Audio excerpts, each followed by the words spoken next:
Hallelujah. So we're going to talk about the power of resurrection in a journey. Mahilig po ako sa journey eh. Sa journey, kailangan mag-gets ko itong meaning sa buhay ko ng power of resurrection. Because after this, pagkatapos po nito, magugulat tayo. Sasabihin natin, naku, grabe pala talagang ginawa. At nangyari nung araw na yon. Sabi ng Hosea 4:6, wala po yun dyan, my people are being destroyed because of lack of knowledge. Hindi mo kasi alam eh. Di ba? Meron lumapit sa akin, sabi niya, ano bang magandang cellphone? No. Sabi ko, saan mo ba gagamitin? Sabi niya, pantawag, pantext. Bumili ka na lang ng simpleng cellphone. Kasi, ba't anime yung maganda? Kasi para pag nakita nila, sabi ko, gagastos ka lang ng malaki. Cellphone pang text mo lang pala. Sabi mo sa kanya ganyan. Unless you know how to use it. Di ba? Nagugulat ka ba? Ito palang cellphone ko, may ganito pala. Ayan. Nung isang araw, tinitignan ko pa yung pwede kong makita kung bakit nagtataka ako. Laging may advertisement sa cellphone ko na parang alam niyang iniisip ko. Parang alam nito yung iniisip. Parang alam niya yung kailangan ko Then I learned na meron palang secret yung mga cellphone. Meron pala itong dapat puntahan mo, i-turn off mo doon yung advertisement. Kasi yung palang developer ng mga cellphone, inaalam nila, tapos ipapasok sa system. Kaya minsan may iniisip ka, akala mo, binabasa yung isip mo, hindi. Alam na nila kung anong kailangan mo dahil nailagay mo na yun sa iyong mga sinusulat. So, tinurn off ko yun para wag akong maloko. Tapos minsan nagugulat ka, nahahack ka, no? So, kailangan mong gumamit pa ng iba pang apps. I'm telling this to you because you learn. You know now. Now, the power of resurrection in a journey, it's going to be in a journey kasi you should know it. Gaano kalaga ba na nag-resurrect si Jesus Christ? Kala ko, pagkapako niya sa krus, bye-bye, tapos na, naipako na ako sa krus, na-redeem ko na kayo. But, when God made a plan, pinlano niya ito He was thinking not only to redeem us, but for us to experience more than that. And it doesn't matter what your situation is. It doesn't matter whether you are a pastor, whether you're a leader, or just a member in the church and sitting down there, you will experience a lot more. Marami ka pang mararanasan. Alam nyo, ang dami pang kayang gawin ng Diyos. Ayan. Amen? Amen. Ilan na kaya yung nakaranas na gumaling sa sakit ng cancer, leukemia, at iba't iba pang sakit? Si Rebuesa noon, nakita ng doktor na may malaking bukol, laki pong bukol sa kanyang tiyan. Kaya pala hindi lumilit yung tiyan niya noon. At nasa ibang bansa ako, sabi ko, sweetheart, don't worry. Nabuhay ang Diyos natin. Kaya kang pagalingin. So, hindi ibig sabihin, kayang pagalingin ay hindi na siya magpapacheck sa doktor. So, nagpacheck siya. Sabi ng doktor, kailangan operahan yan. So, I keep on praying. Siyempre, ano bang mga kailangan sa opera? Pera, di ba? Pera. Tapos, hihiwain yung tiyan niya. Titignan yung ano, kung anong nando doon. Tatanggalin lahat. Kung ano-ano pa. So, I kneel down before God and seeing His power, the power of resurrection. Sa madaling salita, to make the long story short, naoperahan din po siya. Pero nagulat po yung doktor. Sabi niya ganyan, dahil nung inopera, ang laki nung nakuha nila, pero benign. Lahat ng dumi ng kanyang katawan pumunta doon sa tinanggal na yon. At nung tinanggal, walang cancer, walang kung ano-ano. At sabi pa nga niya, grabe pala ito, gusto lang tanggalin ng Lord yung tiyan ko, malaki. So, ganun pang kailangan. Tapos, nabayaran yung operation nang hindi kami nagbabayad. Tapos mayroong sumobra pa kasi may mga tao nagbibigay. Sabi niya ganyan, tinan mo, ako na-opera, ako pa ang na-bless. Sabi ko, mahirap naman lagi ka magpa-opera, mas mahirap yun. Sabi Colossians chapter 3, let's look at this. If then you have been raised with Christ to a new life, the sharing his resurrection from the dead, aim at and seek the rich eternal treasure that are above, where Christ is seated at the right hand of God. Nobody can stop him. He must be risen from the dead. Let's bow our head and close our eyes. Father, we thank you. We bless you. Be with us as we learn from you. Let your name be exalted and touch the heart of each one of us. Oh God, make me as a vessel of your honor in the midst of each of us, oh God. Thank you, Father God, in Jesus' name. Amen. Ito ang Panginoon. He rose from the dead. Sabi ng iba, nag-aral pa. Hindi naman pala 3 araw Kung namatay siya ng Biyernes, Sabado, Linggo, Lunes dapat siya nag-resurrect. Siyempre, malaking tanong yan noong pa Bakit Linggo? Kung namatay ng Biyernes, di Sabado, 1 araw. Linggo, di 3.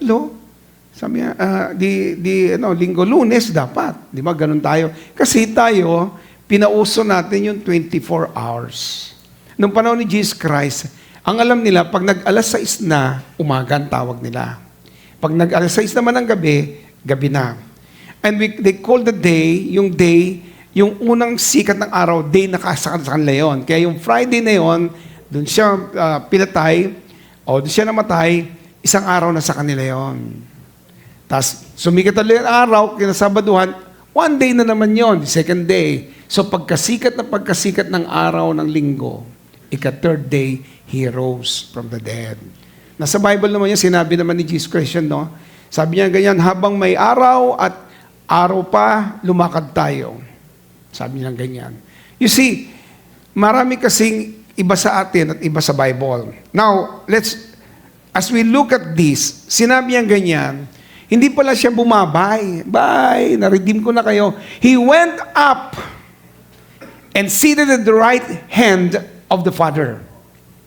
At sinabi niya yon sa mga disipulo, sa araw na yon, wala na kayong hihingin sa akin. But you will ask the Father in my name. Yung pangalan is ilalagay na doon. And it shall be granted to you. Ang binabanggit niya pala yung kanyang resurrection. Tignan natin, para mas lalo pang luminaw, I will just give you a lot of verses. Yun lang pong gagawin ko. Philippians chapter 2, verse 6 to 11. Sabi niya, although he was in the form of God, Diyos siya, and equal with God, kapantay niya ang Diyos, he did not take advantage of this equality. Ito na po yung nangyari, nagkataon tayo. Instead, he emptied himself by taking on the form of a servant, by becoming like humans, by having human appearance. He humbled himself by becoming obedient to the point of death on the cross. So, nung mahal na araw na maraming palabas, nakita natin na matay si Jesus sa krus ng Kalbaryo. It was a torture to him. It never happened to anyone. Maraming pinapako sa krus noon, pero si Jesus Christ lang, kakaibang pagkakapako, sinaktan siya, no? At doon nga sa video, makikita nyo, pag nanood kayo, talagang pinahirapan ng Panginoon. Pero yung kasama niyan dalawa, walang kahirap-hirap, di ba? Siya lang. Because first time na nangyari, and it's the will of God, Isaiah 53, it is the will of God to crush him. Kailangan lahat ng galit ng Diyos sa ating kasalanan, ibinuhos sa katawan ng ating Panginoon, which is very hard. Sabi ng verse 9, tinan niyo po yung verse 9. This is why God has given him an exceptional honor. Bakit pa ibibigay sa kanya ito? Kung siya naman ay, kasi may nangyari, he emptied himself already. The name honored above all the other names, ayan na. Sabihin nyo nga, in Jesus' name. Tumingin kayo sa katabi mo, sabi mo, in Jesus' name. Hindi ko pinare-review kung katabi nyo, ha? Sabihin nyo lang. Tapos sabihin mo sa sarili mo, in Jesus' name. Itinaas ng God ang pangalan niya because of what He has done on the cross, and He resurrected. Tinan nyo, ha? Sabi rito, And in the world below will kneel and confess that Jesus Christ is Lord through the glory of God the Father. So nagkaroon na exceptional. Ano nangyari? Tingnan natin Ephesians chapter 2 verse 6. God has brought us back to life together with Christ Jesus and has given us a position in heaven with Him. Kailangan niyang mag-resurrect kasi ayaw niyang tinubos ka lang. Gusto niya magkaroon ka, malaki pang ka ng kapangyarihan sa buhay mo. I'm a Christian and I have the inner power of God. Why? Tignan niyo yung verse na liwanag. Binuhay siyang muli ng Diyos to life together with Christ. Sabi, God has brought us sa tayo mismo. Binuhay niya tayong muli. Ba't namatay ba tayong lahat? So, ibig sabihin, mga zombies ang kaharap ko? Of course not. We were dead, saan? Sa spirit. Di ba? You remember when Adam and Eve fall into sin? And God the Father is asking, Adam, Eve, where are you? Why? God cannot see Adam and Eve because their spirit died. Namatay yung spirit nila dahil God is talking with them in the spirit. Tapos sabi yan, nahiya po kami, nakaubad kami. Why? Because their spirit died. Parang ano yun, medyo kakaiba. At pagkatapos, nakita lang hubad sila. Nung buhay yung kalang spirit, hindi sila nakatingin sa flesh. Pero nung namatay yun, sa flesh na sila natakot, nagkaroon na ng takot at kung ano na pa. Dinamitan sila ng Diyos. Why am I saying this? Hindi ba, kahit anong pagpapakabait ang gawin mo, di ba? Ang bait-bait ko na. Kahit pag wala pa si Kristo sa iyo, babalik ka pa rin. Yung ang dalawang batang maliit pinagsama nila sa kwarto, doon lumaki Gumagawa sila ng kalokohan. Kasi dahil sa kasalanan, namana natin doon sa ating mga ninuno. Pero nung born again ka na, nagulat ka. Sabi ng John 3:3, di ba? Except a man be born again, he cannot see the kingdom of God. So, na born again ka, natuwa ka. Sarap pala lang nakakilala. Kasi nabuhay yung spirit mo, binuhay niya. At ginawa niyang mas maayos, verse 7, except a man be born in the spirit, ayan na. And in water, and that's the word of God. Kasi, you're going to know Him through God's word. You are born now in your spirit. Yung spirit mo na born na. At nagulat ka, naging mabait ka na. Yung katabi mo mabait na, di ba? Dati hindi nanlilibre yan. Ngayon, hindi pa rin. Nakikishare na po, pastor. Yan. Siguro banda-banda dyan. Lalo na pag nalaman niya ang resurrection.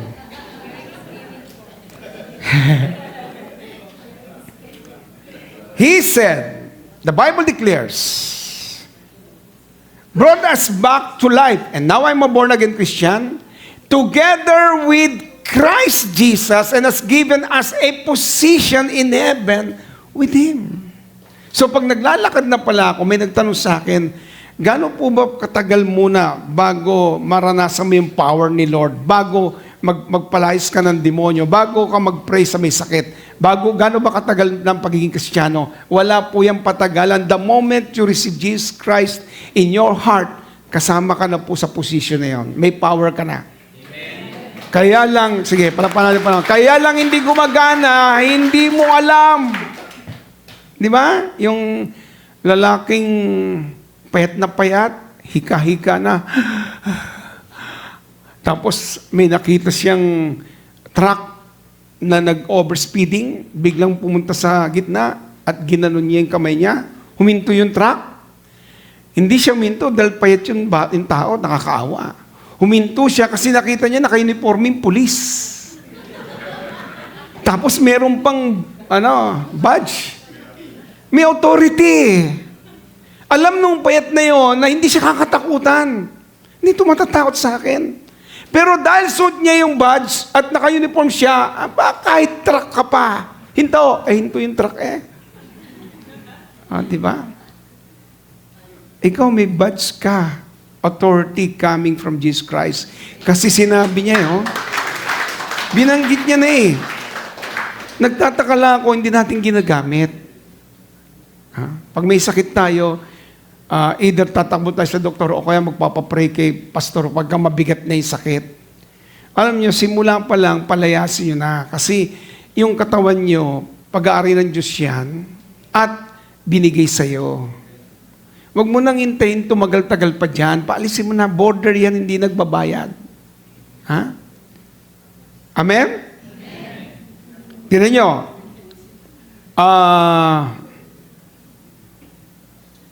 Tignan nyo kung bakit sobrang grabe ang power ng resurrection. It was a joint forces in resurrection. Merong joint forces kasi nangyari. At that moment, when he was at the cross, he was alone. But when he rose from the dead, merong joint forces na nangyari. Tignan nyo, Romans 8:11, that's the Spirit, and it's talking about the Holy Spirit, of the one who brought Jesus Christ, or Jesus back to life, lives in you. Then the one who brought Christ back to life will also make your mortal bodies and by His Spirit who lives in you. So ang Holy Spirit, gumana rin ang kanyang kapangyarihan. Di ba mababasa niyo sa Bible, merong Almighty God, di ba?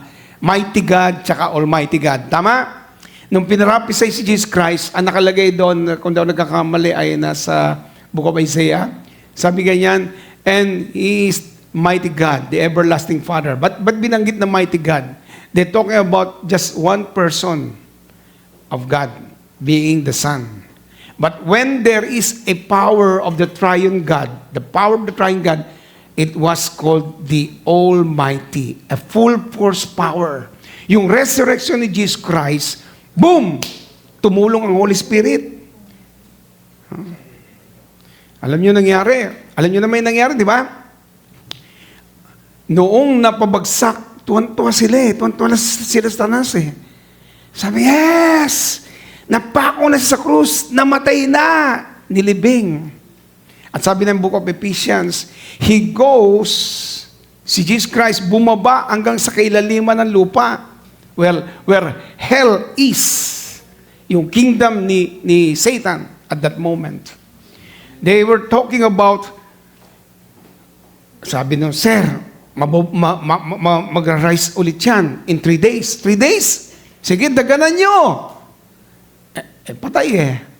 Jesus went to hell at that moment. Tanungin niyo ako, paano siya nakapasok sa impyerno? Di ba, para pumasok sa langit, kailangan malinis ang puso mo. Tama?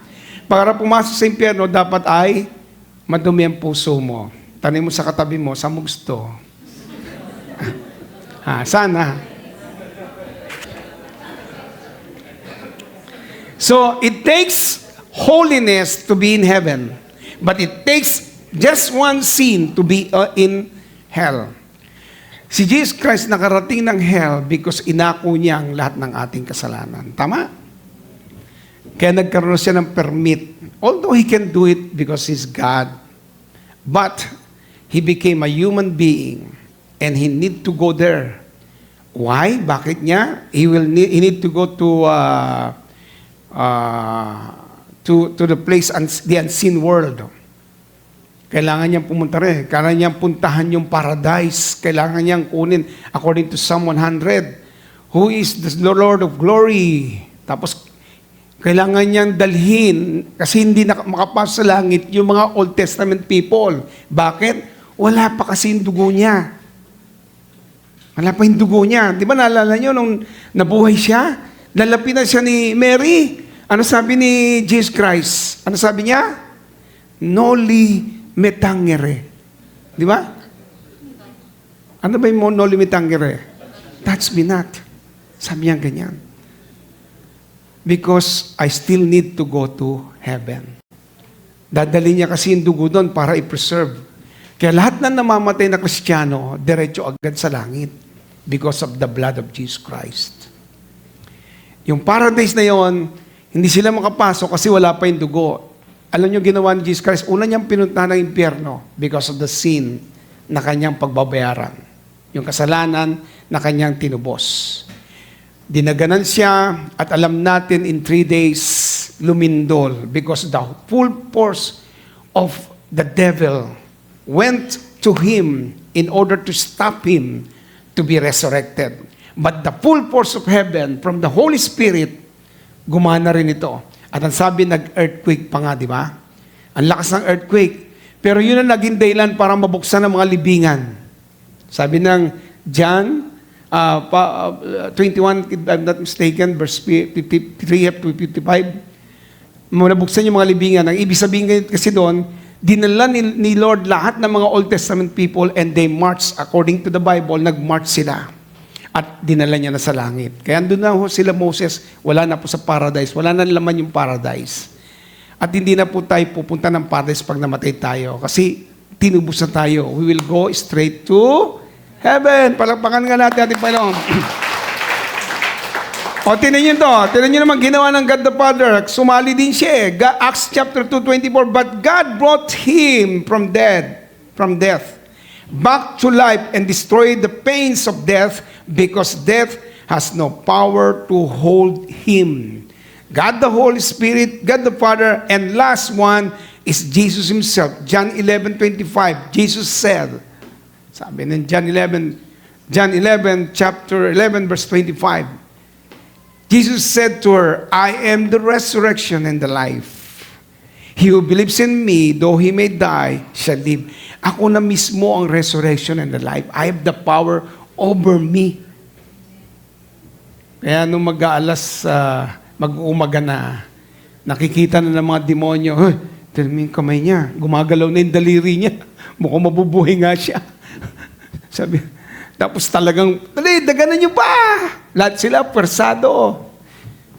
But when Jesus just rose straight before them, every one of them exploded with that powerful earthquake that happened on earth.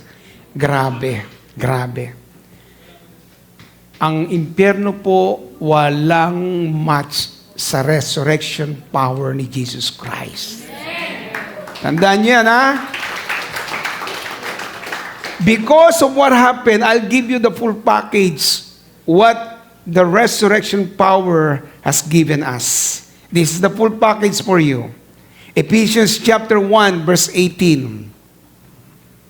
Ano sabi ron? Then you will have deeper insight. You will know the confidence that He calls you to have the glorious wealth that God's people will inherit. Verse 19, you will also know the unlimited greatness of His power as it worked with might and strength for us as the believer. Verse 20, He worked with the same power, inulit niya ngayon, yung resurrection power. Ito kasi galing dun eh. Sabi niya ganyan eh. When He brought him back to life and gave him the honor position, one next to the Father on the heavenly throne. Yan po ginamit ko, God's Word.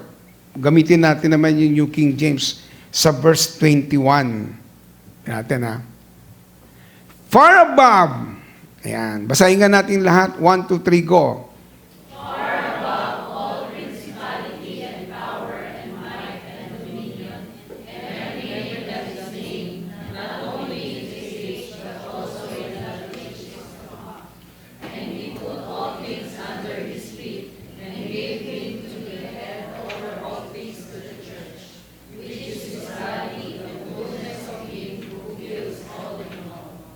Grabe. Yan pala nangyari. Nung mag-resurrect siya, boom! Kasali ako. Sabi mo sa katabi mo, kasali ako. Kasali ako. Yan na. Kaya ikaw, wala na yung dating ikaw. Ikaw ay bahagi na ng resurrection power ni Jesus Christ. Ha? Amen? Amen. Kaya pagka meron kang nararamdaman sa katawan mo, rebuke mo agad. Pag meron kang problema financially, sabi mo kaagad kay Lord. Why? Kasama kang nakaupo sa posisyon niya. Tignan itong Ephesians na ito. People are saying na ito daw ay pagdating sa langit. I don't think so. Hindi yan pagdating sa langit. Isa-isayin natin, ha. Ang prerequisite lang is deeper insight and calling. Dapat lumalalim ang pagpaningin mo, pagkakaalam mo sa power ng resurrection. Kailangan lumalim, ha? Yan isa. Pangalawa, alam mo yung calling mo. All of us, we all have one calling. It's not being a pastor. Being a pastor is an office. But a calling is what? Ano yung calling nating lahat? Ang calling natin is to win soul and make disciple. Lahat tayo magdala ng kaluluwa. I-fill natin ang langit, wag ang impyerno. Wag na tayong papayag. Kung meron ka pang magulang na hindi pa rin nakakilala kay Lord, sabihin nyo sa kanila, Mama, Papa, hindi lang bahay na bago ang gusto ko sa inyo. Gusto ko magkaroon din kayo ng mansyon sa langit. Yan. Tita, tito, lahat, wag kang mangiming magsabi kasi calling natin lahat yan. Sinabi niya sa Matthew, di ba? 24, sabi niya ganyan, go ye into the world, Matthew 24, Matthew 28, go ye into the world and preach the gospel. Everyone are called to share the word of God. Hindi po ako kasi marunong. Di sabihin mo lang, mahal ka ng Lord. Ayan, malaking factor na yon. Alam mo, John 3:16, mahal ka ni Lord. John 3:16, mahal ka ni Lord. Kaya minsan, pagka naglalakad kami sa Winnipeg, tinatanong kagad namin, do you want me to pray for you? Tapos sabay share na kaagad ng gospel. Pag may nakaupo ko sa eroplano, kahit pa yan ay Canadian or puti, itim, kahit anong kulay niya, sinishare ko si Lord. Why? Kasi calling ko yun. Each of us are called to share the Word of God. Sabi mo sa katabi mo, narinig mo yun? Yeah. Okay, maaaring tumutugtog ako. Maring sumasayaw ako. Maring nasa media ako. Yan po ay mga ministry. Hindi po yan calling. Pero ang tunay na calling, the real calling, is to bring soul to Him. Maliwanag ba? Ngayon nakikilala ko na si Lord. Grabe pala. Alam mo kung bakit ka pinagpapala? Hindi dahil swerte ka. No. Hindi yan yung ba't kaya tuwing Lunes, ang dami kong blessing, doon ka lumalabas pag Lunes. Pag Martes, minamalas ka, hindi ka na lumalabas. Hindi ganun. Do you know that every day, God is going to bless you? Sabi ni Paul, Philippians 3:10, sabi niya, that I may know Him and the power of His resurrection. Bakit ganon sinabi ni Pablo? Kailangan makilala ko siya at makalaman ko yung kapangyarihan ng resurrection niya. There is really power in resurrection. Tingnan niyo yung package. Pag binalikan natin yung package. Sa Ephesians chapter 1 verse 18 ulit. Balikan mo nga yung verse na yan. Then you will have deeper insight. Ito na ngayon. Halukayin na yung katauhan mo para makilala mo siya. Patulad sinabi ko na, Hosea 4:6, my people are being destroyed because of lack of knowledge. Now, you're going to have knowledge. You will know Him in deeper insight. Sa ibang translation, that the eyes of your heart, ibig sabihin ng eyes of the heart, yung pagkatao mo, yung buhay mo, sabi, para malaman mo, you will know the confidence that He calls you and have the glorious wealth. Hallelujah. Hallelujah. Last time, sinare ko sa inyo, di ba, may 3 bahay na ako, ha? Bahay sa Pilipinas, 2 bahay sa Canada. At sabi ko pa nga, pwede pa maging 4 yan, 5, 6, 7. Sobra ka naman, pastor. Puro gusto mo yan. Kasi yung iba kaya hindi makatanggap, hindi sila maniwala na para sa kanila yun. Alam nyo, ang liwanag, sabi niya, the glorious wealth that God's people will inherit. O ngayon, tanong, kung sa langit yan mangyayari, Kailangan mo pa ba ng pera doon? Meron ba doon tindahan? Meron ba doon poster? May corners ba doon? Para kumain, ano ba yung masarap ngayon na lugar? Sibog? Meron ba yun?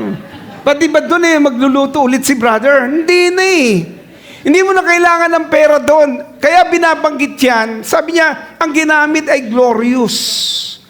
Philippians 1:19 na nakalagay doon, my God will supply all your needs according to His glory, riches and glory. Riches and glory. Ang binanggit, no? Yung glory po, hindi nila matagalog. Hindi nila may Tagalog. Hindi na alam ko anong pwedeng ilagay sa Tagalog doon. Ang nilagay nilang sa Tagalog ganito, ang Diyos ang siyang magbibigay ng lahat ng iyong pangailangan ayon sa kanyang kayamanang hindi nauubusan. Kung sinabing glorious wealth, entitled ka dyan. Sabi mo sa tabi mo, ako yayaman.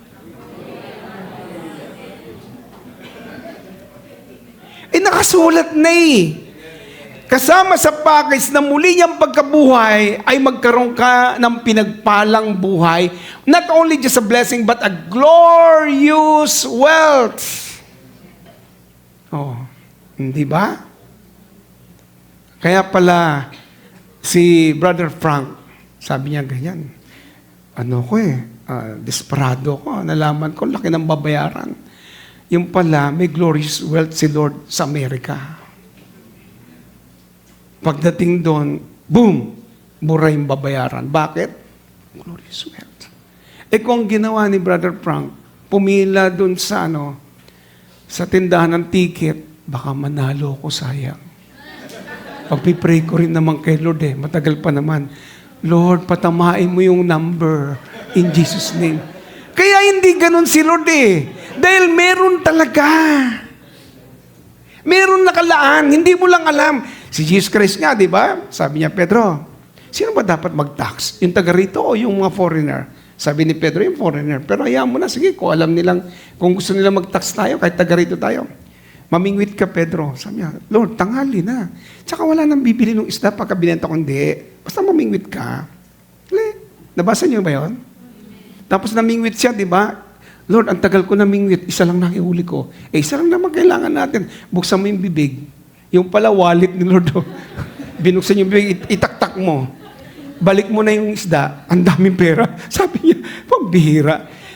Well, binanggit na ng Lord. Pinayo, sige.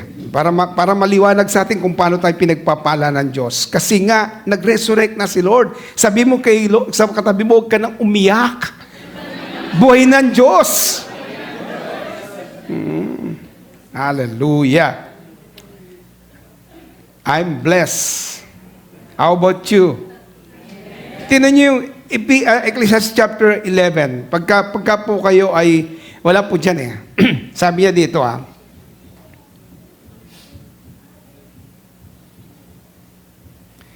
Ang pinag-uusapan sa chapter 11 verses 1 to 4 is about the blessing, about sa pagtatanim at sa pagpapala. Pero tingnan niyo po yung 5. Sabi niya nung verse 5, as you do not know what is the way of the wind. Hindi mo alam kung paano, kung saan nagagaling yung hangin, di ba? Parang grabe yung hangin. Yan pala sabi ni Jesus Christ, alam niyo ba yung hangin galing sa langit? Tapos bumababa dito. At kung saan-saan. Di ba may hangin? Amen? Pakituro niyo na saan. Ituturo nila yung yan. Sabi niya, hindi mo nga alam kung saan yung hangin, yung way ng wind. Or how the bones grow, sabi niya, kung paano ang bawat buto ng bata, bones grow in the womb of her mother, of her who is with child.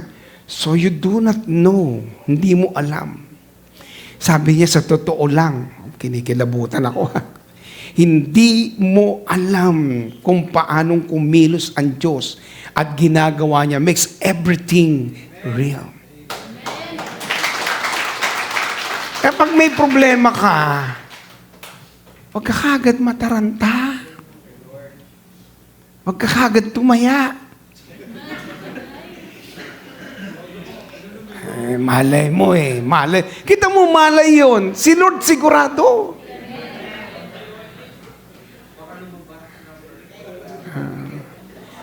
Yung anak ko sa nursing meron silang tinatawag na, hindi nalimutan ko anong tawag doon. Basta magbabayad ng 50,000. Sila na nga ang magsiserve sa mga hospital, sila pa magbabayad. Tapos wala kami perang mag-asawa. Sabi namin sa anak namin, huwag kang mag-alala anak. The Lord will provide. Daddy, malapit ng bayaran. Sabi nga, oo nga, naisip ko rin yung malapit nga. May tumawag, alam niyo sabi, Pastor, may utang ako sa iyo, 50,000. Sabi ko, nasisig ko, hindi na ako nagtanong. Baka nga.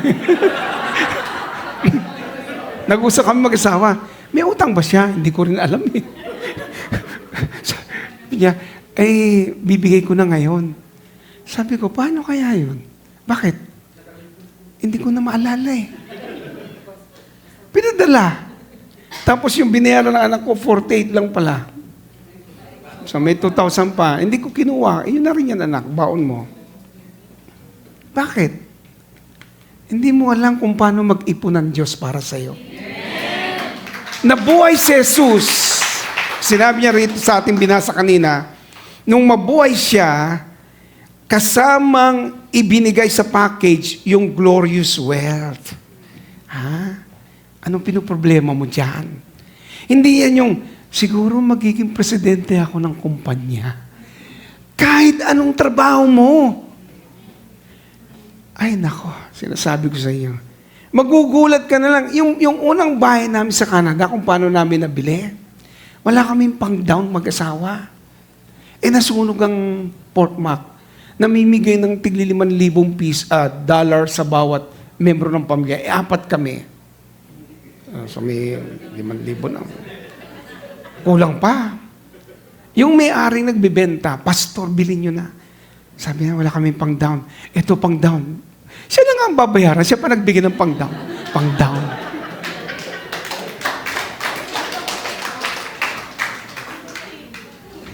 Siguro nag-isip tayo, sino kaya? Saan tayo makakita ng ganon?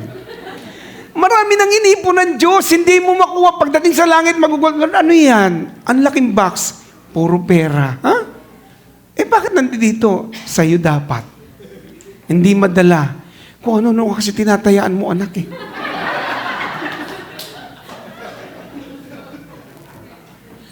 Isang kapatid nga natin nasa Staples. Lalakad-lakad dun Biglang may kausap lang siya na itim. Kwentuhan sila. Tapos nakwento niya na asawa niya, nanganak niya, ganyan. And I'm so happy na nadagdagan yung baby ko, ganyan. Bago sila nag-iwalay, hindi sila makakilala. Humugot ng $1,000.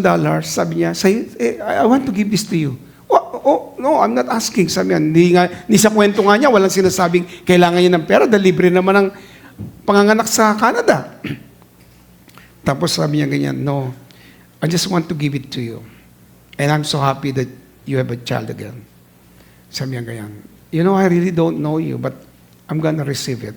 And I ask God that He will bless you. Hindi mo alam kung paano gagawin. Sinabi na kanina, di ba? Yung baby sa tiyan, lumalaki, may buto. Tapos, di ba? Paglabas, may bigote pa. Sobra, no? Napasobra. Hindi, wala pa naman. Hindi kasi balbon Balbon, kayo naman. Balbon kasi, ay anak ko. Hindi mo alam kung ano nangyayari sa loob. Ganon din ang blessing mo. It's coming, it's coming, it's coming. Buhay ang Diyos. Buhay ang Diyos ko. Kaya pag may kailangan ka, wag kung sino-sinong iniisip mo. Si 5'6", 5'8". Lahat na ng 5 ginamit mo na. No. Stop for a while and you can tell God, Jesus, you already resurrected. And I'm with you at the right hand of the Father. And I believe you're going to supply my needs. I don't know how. I don't know how you're going to do it, but you will. God will supply all our needs. Alam ng Diyos yan. Whew. Glorious wealth, Hindi yan sa langit. Dahil hindi naman natin kailangan ng pera, hindi tayo nagsasayang ng bigas doon. Hindi ka napipila. Glorious wealth is here on earth. Yung iba pinapababaw yan. Hindi kasi yan, spiritual yan eh. O sige, spiritual ka. Ako, i-enjoy ko yan. Isipin nyo, paano ba ako nagkabahay sa Pilipinas? Eh kung 1.3 million yung halaga noon, 3 palapag. Eh, nang umiram nga ako sa pag-ibig, alam nyo na, naikwento ko na to eh, pero baka nalilimutan nyo na eh. Alam nyo kung bakit? Binigyan ako ng biyanan na mabait. Yung biyanan ko, tinawagan kami, ang tagal-tagal nyo. Pagdating namin, bakit po ba? Nakita nyo ba yung bahay na yan? Bagong-bago. Sa inyo yan, binili ko na para sa inyo. Kaya masarap may biyanan eh. Kailangan lang mabait yung biyanan. Ha?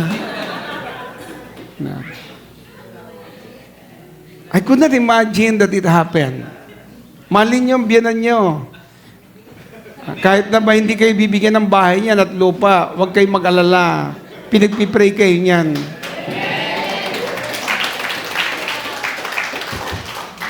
So, first package is glorious wealth. O, naniniwala na kayo doon? Ha? Naniniwala na kayo doon? Dito sa bibihira ka makakita nakakalat na pera, di ba?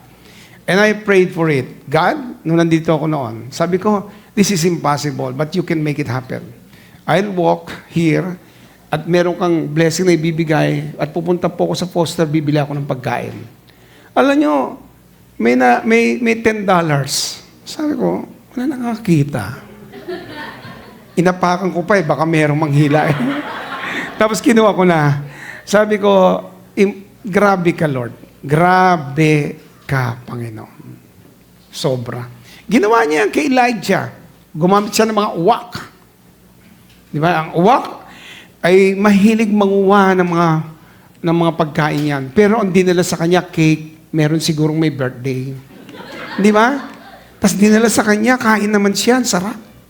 Alam nyo, lahat ng pagkakataon, isang batang maliit na may dala ng 5 tinapay, 2 isda, inilagay sa kamay ng Panginoon. Nung pinutol-putol, hindi na uubos yung kakaputol ng mga disipulo. Sabi, ba't ganito? Naputol ko na, humahaba pa. Nag-pray kaming, paano ba? Meron kaming mag-asawa. So, Thanksgiving sa bagong bahay. Pinag-pray ko, Lord, tinitignan ko po yung gastusin sa handa, yung babayaran, yung bibilin. Ang liit po, kukunti yung pagkain palagay ko. Pero Panginoon, walang imposible sa'yo. Padamihin mo. Pambihira. Matatapos na ang handaan, halos hindi pa maubos nila yung mga pagkain. Tapos sabi ko, Lord, ihinto mo na. Ubusin na, Lord. Kasi mapupuno naman yung rep. 1 linggo namin pagkain yan. Ano yung nangyari? Bigla rin, huminto. Tapos, mga tao, bumili na ako ng lalagyan. Sige na, iuwi nyo na to. Naubos naman lahat. Sabi ko, pwede pala yun, Lord. Huwag mong problemahin. Amen? Amen. Pwede pala. Ako po'y naniniwala doon. Ilang taon na yung naglagay sa bangko ko ng pera. Yung iba nag-open pa ng account para sa akin. I'm saying this, not because I'm a pastor. I'm saying this is possible. Meron pang isang tao, hindi niya ma-withdraw yung pera. Sabi ko, ba't di mo ba ma-withdraw? Tinawagan niya pa ako, punta ka dito, hindi ko ma-withdraw. Ba't di mo ma-withdraw? Nilagay ko kasi pangalan mo. Joint account tayo. Kaya hindi pala pwedeng withdrawin lahat yun kung wala ka. Ganun ba? So, withdraw namin. Sabi niya, hati tayo. Sabi ko, grabe naman si Lord. Hello? Gusto ba natin yun? Umanap ka ng 5 tao, sabihin mo sa kanya, gusto ko rin yun.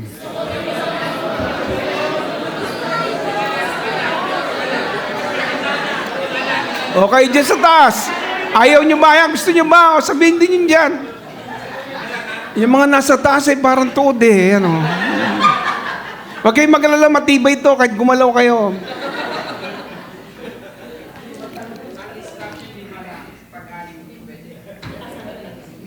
Ito na yung kasunod.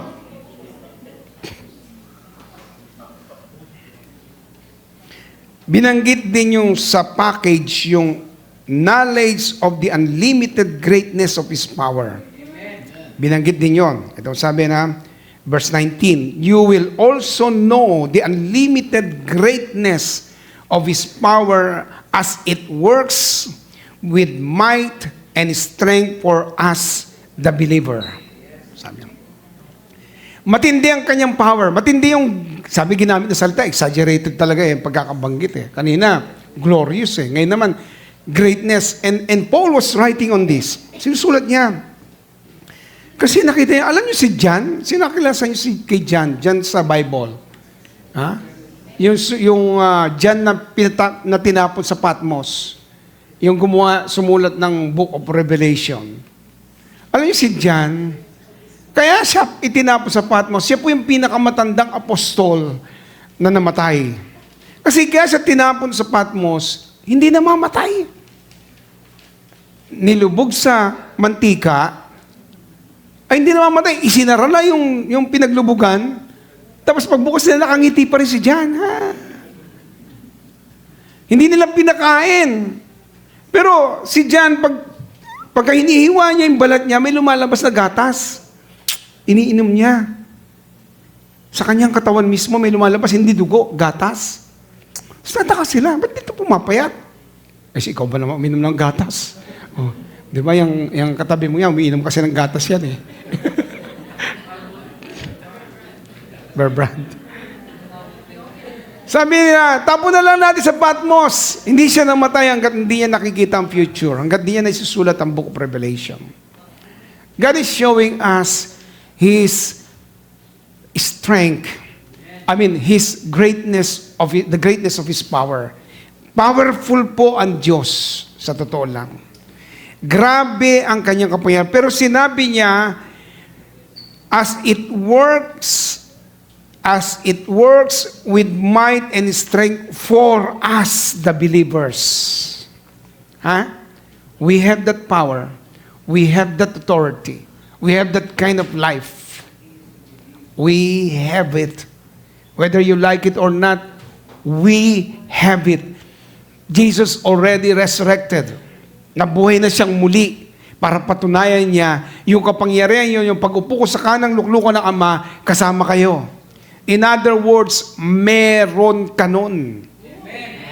Isang seaman ng talagang, kasi palapakan natin pa seaman, bumagsak.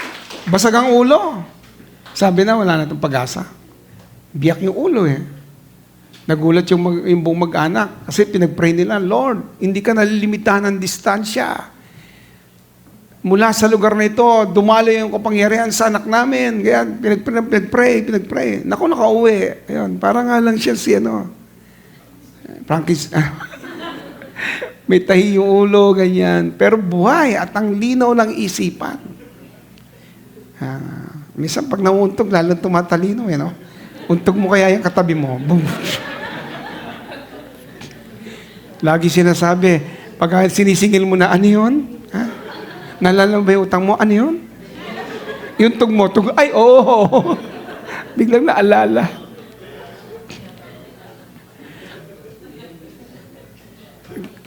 Grabe si Lord Ang daming pangyayari. Yung pong mga namamatay, Christian sila, paano po yun? Tapos na yung time nila. Kaya sila kinuha ni Lord. Tapos na sila Ngayon, pag binubuhay ka pa ng Lord, marami ka pang gagawin. God can, ilang beses pong, ang dami pong pangyayari, waging sa Winnipeg, ang dami pong mga pinagagaling ng Panginoon. Alam ko dito rin, ang dami rin pinagagaling ng Lord. Kasi kasama nga yun. Umupo ang Panginoon sa kanan luklukan ng Ama, at kapag ikaw ay merong ipinagpipray, paggagalingin ka ni Lord. Sabihin nyo nga, I am healed. By the stripes of Jesus. I am healed. I'm healed. I'm healed. Lahat yan, lagi mong babanggitin sa iyong buhay. Kasi kaya hindi nangyayari, kaya hindi nagaganap, hindi mo kasi naintindihan. Ngayon, naintindihan mo na, kaya pala nabuhay na muli ang Panginoon. Grabe! O, di ba? Sabihan yung greatness ng kanyang power ay kasama doon. Knowledge of unlimited greatness of His power. And the last one, ay yung binanggit dito sa Ephesians din. Basahin din natin, no? Babasahin ko sa inyo. Sabi dito, far above, New King James Version, Psalm 100, chapter 1, verse 21 to 23, if you can show it. Ito na, binanggit na. Far above all principality. Sino ba yung binabanggit niya dito? Yung spirit po yan. Si Satan yan. And might and dominion, kahit anong paghahari. Yan. Mampalad nga kayo kasi hindi kayo masyadong apektado. Nakita ko yung inyong gasolina, hindi naman nagbabago, no? Sabi ko, baka may langis yata rito, hindi nagbabago. Sa Canada, umaabot na ng $2. Minsan yung 1 liter. Oh, grabe. 1 liter lang yun.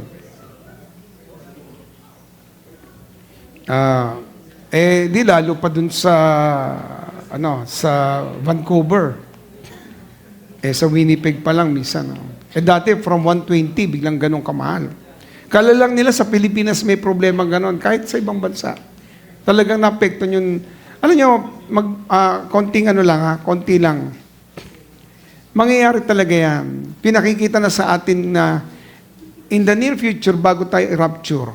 Lahat tayo i-rapture, kukunin tayo ni Lord bago dumating talaga si Antichrist. Bago magkaroon ng paghihirap sa mundo. Yung kompletong paghihirap. Ngayon pa lang, sinasanay na yung mga tao. Napansin nyo, parang noon ang masarap mamili, mura lang ang ganito. Isang pangyayari na lahat ng tao na lockdown sa bahay, hindi lang isang bansa, pero buong mundo, pwede pala mangyari yun, no? Dumating yung COVID. Second time naman, ito naman nangyari. Buong mundo rin, apektado rin ng gasolina. So in other words, pwede pala talaga, dun sisingit si Antichrist, ayusin niya. Kaya, sinasanay na yung mga tao, pero tayo alam na natin yung kanyang style. Alam namin yan, hindi kami apektado dyan. Hallelujah. Pag wala nang may lagay na gasolina, di tubig, di ba? Di si rice sa sakyan mo. Yun lang. Maglakad na lang. Hindi natin pinoproblema yan. Pagkain. Tayo, lalo pa mga Pilipino, walang problema sa pagkain, di ba? Pagkaluto. Damihan mo yung luto mo. Huwag mo ubusin. Bukas, mas masarap. Pag gusto mo pa sumarap, gawin mo 3 araw, 4 na araw. Pasarap ng pasarap. Kasi mas marami na yung mikrobyo, di ba? Ang dami na tumutulong eh. Woo! Then, nasa naman, pastor, nasa freezer. Sige, freezer mo Pagka napainit mo na, ubusin mo na kaagad. Kumuha ka lang ng kailangan mo. Ang Pilipino, magagaling, di ba? Pag may sumubrang kanin, lalagyan lang ng konting bawang at saka asin, tapos mantika, anong tawag doon? Sinangag na. Hindi pa rin naubos, nilagyan naman ng itlog. Sinangag uli. Hindi pa rin naubos, pinatigas. Ginawa na siyang yung popcorn. Rice cake. Grabe talaga ang Pinoy. Di ba? Amen! Ang galing magritoki. Nangyayari sa mundo, sinasanay sila. Pero tayo, huwag tayong mag-alala. Kasi bago mangyari talaga yung total na ganyan at dumating sa Antichrist, ira-rapture tayo. Sabi mo sa katabi mo, narinig mo yun? Kasama ka ba? Of course. Yes. Sabi mo nga sa katabi mo, kasama ako sa rapture. 5 tao ulit.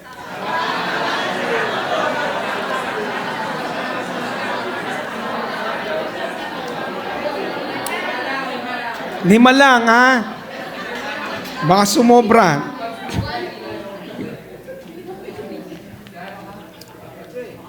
Far above all principality, power, might, and dominion, and every name that is named.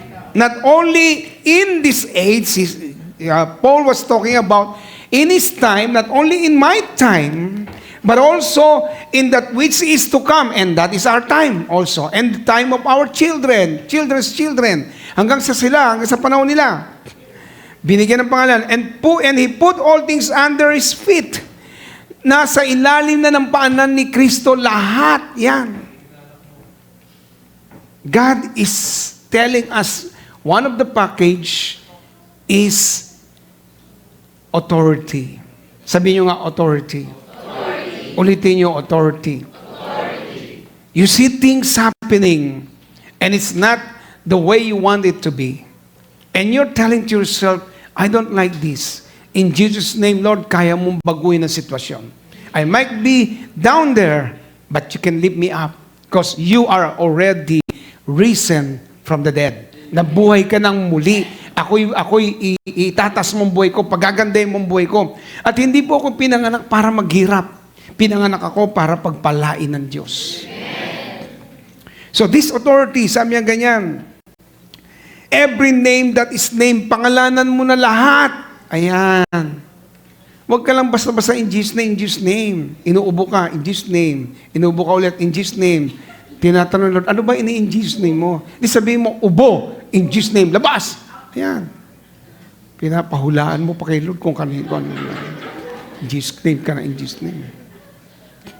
Masakit pala yung paa mo. Pinagaling yung kamay mo. Magaling na anak kamay mo. Lord, hindi naman yan yung paa ko. Sabihin mo kasi. Be specific. Marami na tayo naintindihan, ano? Marami tayo nakukuha. Sabi mo sa katabi mo, natutunan ko na. Ang bulsa ko, magkakalaman. Ba't biglang lumakas? Sabi nyo, ang katawan ko, pagagalingin. At magiging malusog. Ayan na, dalawa na. Full package, ha? Mayaman ka na, may kapangyarihan pa, may authority pa. Asan dyan yung authority, Pastor? He put all things under his feet and gave him to be head of all things to the church, which is his body, the fullness of him who fills all in all. Fills all in all. Ano nangyari? Sinabi niya siyang ulo, si Jesus Christ. At ang body ay tayo. Nakakita na ba kayo ng ulo na may paa? Andito yung paa. Wala ng body. Ano yan? Paa. Nilagay ni Jesus Christ ang ulo, ang sarili niya sa pagiging ulo. Ibig sabihin, talagang magkasama tayo nakaupo sa luklukan ng Ama. Kanan luklukan. At sabi niya, lahat ng kapangyarihan at pangalanan mo pa kahit ano pa yan. Kahit ano pa yan, nilagay na sa kanyang ilalim ng paa. At ang kanyang ulo ay nakadikit sa katawan. At ang katawan ay ang church. Lumalabas ngayon na may authority ka.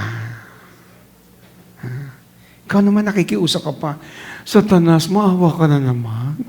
Hirap na ako. Sabi tuloy ni Satan, ba nagmamakaawa? Hindi niya alam na powerful siya. Hindi niya alam na merong power sa kanya. Isang salita niya lang, in Jesus' name, at paniwalaan niya ang kanyang sinabi, aalis lahat yun. Hallelujah. Nasa ilalim ng paa hindi nilagay sa tiyan, hindi nilagay sa balakang, hindi nilagay sa tuhod, nilagay sa ilalim. Ibig sabihin under, kung sa parte ng katawan, ikaw ay nasa paa, under mo pa rin si Satanas. Satan has no power in your life. He knows it. He knows that Jesus Christ is at the right hand of the Father, and we are joining Jesus Christ with Him. And being in that place, I tell you, may authority ka.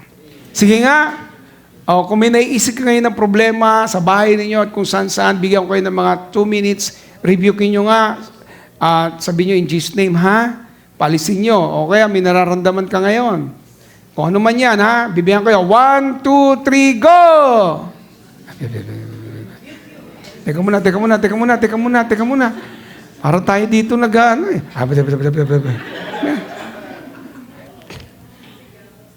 Kung merong tao pumunta sa inyo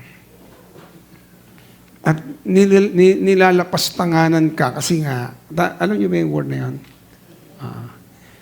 They mock you, they put you down, and then they even open your refrigerator and then took some food there.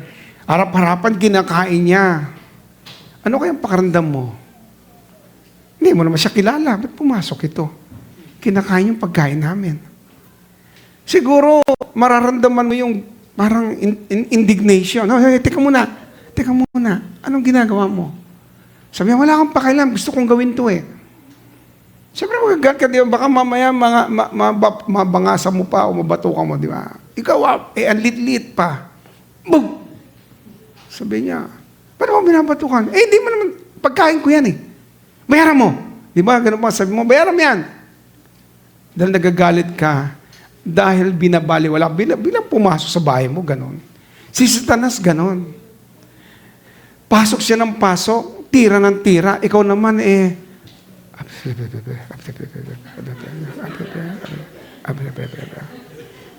batukan mo. Huwag yung katabi mo, ha?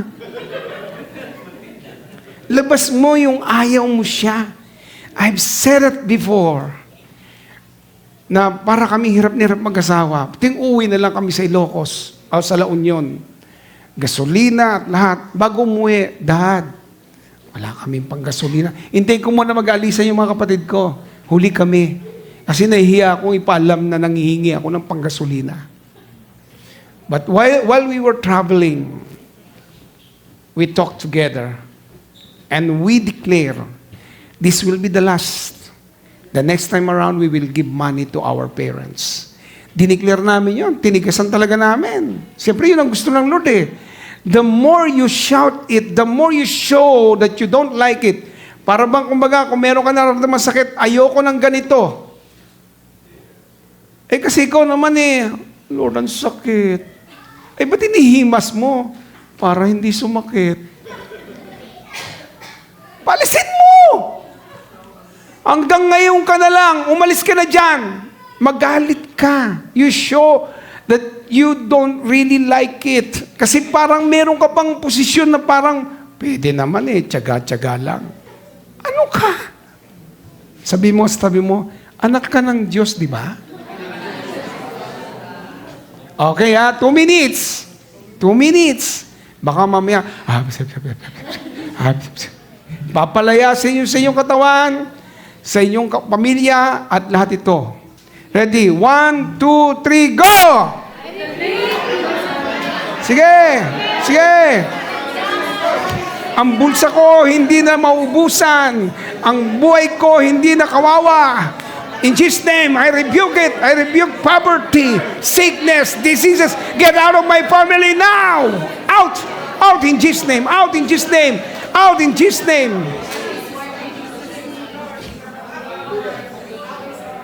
Amen. Lahat yan ay hinahakot natin at binabalik natin sa impyerno. In Jesus' name. Kaya, boom! Di ba? Wala na. We have glorious wealth. Sabi mo sa katabi mo, hindi ka mahirap at hindi ka maghihirap. Blessed na blessed ka.